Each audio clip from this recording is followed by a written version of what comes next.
So I have a document here. So what I'm going to do is I'm going to actually open the articles for newsletter documents in Word. So I'm going to open it in Word.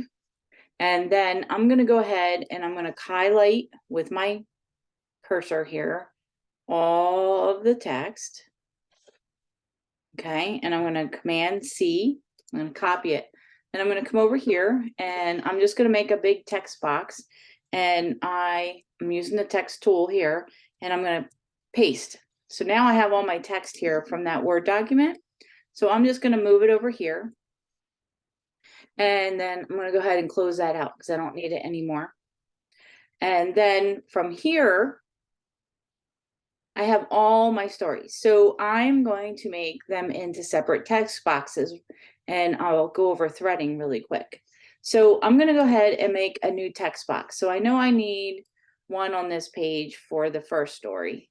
And I'm going to come in here and I'm going to highlight this text. I'm going to go copy and then I'm going to go ahead and paste.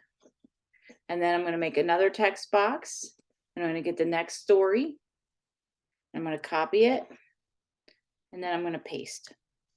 And I'm going to do that for each of the remaining stories. Okay, so then they will all be in their own little text box that I can manage.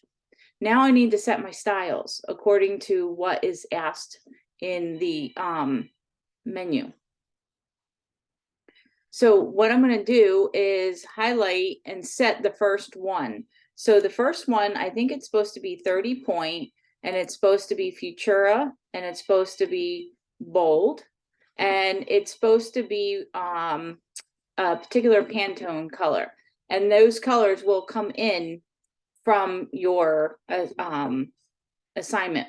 So I'm going to go ahead and bring in the artwork. So if I open the file and I go to my assets and I take my newsletter artwork and I bring that in.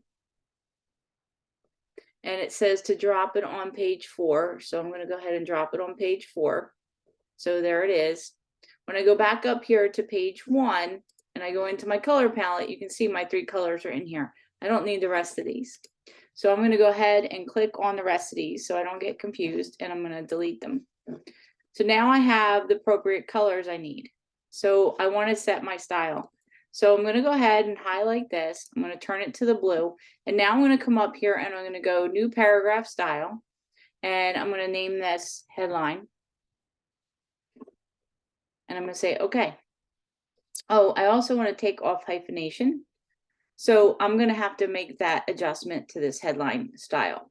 So in order to do that, I'm going to come up to double click on my style. So you can see my style here.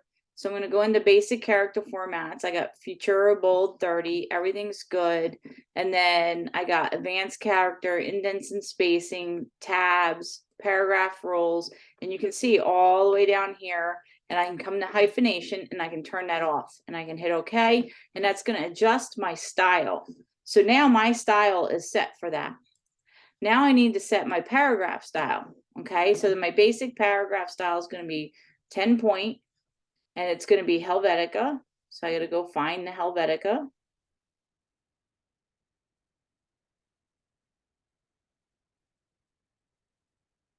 There it is. Okay, so now that is set. And I want to make sure hyphenation is off for that as well. So now this paragraph style, I want to make sure that I have everything right. And it's not taking. So I'm going to go back in and I'm going to go to Helvetica. I'm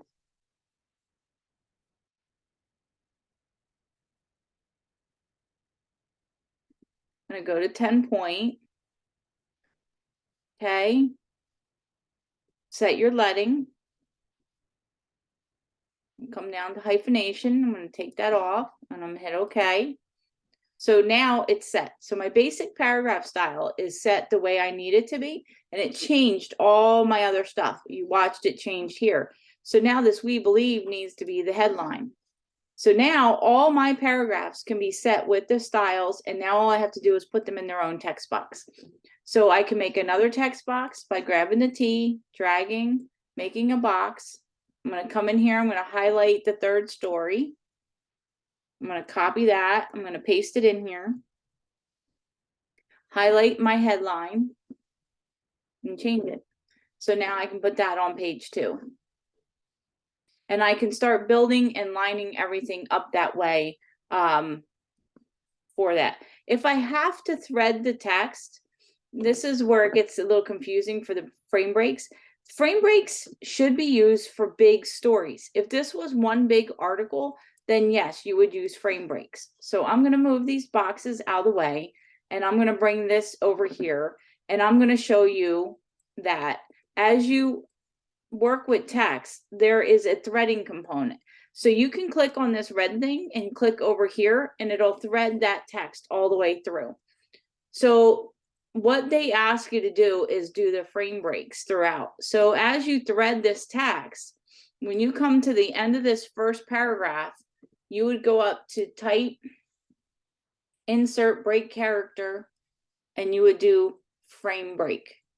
And then it does that frame break. And then you want to remove the extra spaces. And then you want to make sure that this text box now is smaller. So it's basically just another way to thread text. So then if you come in here after the end of this story, you can go type, insert, break character, frame break. Now it made another one. So basically it's just forcing your text into a new text box from that frame break. Okay, so you can do it that way. It's a pain in the butt, but I'd rather have you set these up in separate stories, because as you build on this newsletter, you're going to have to do some customization to each one of these. And if you customize a story that is threaded, that is further down the line, it's going to affect all your other stories all the way back.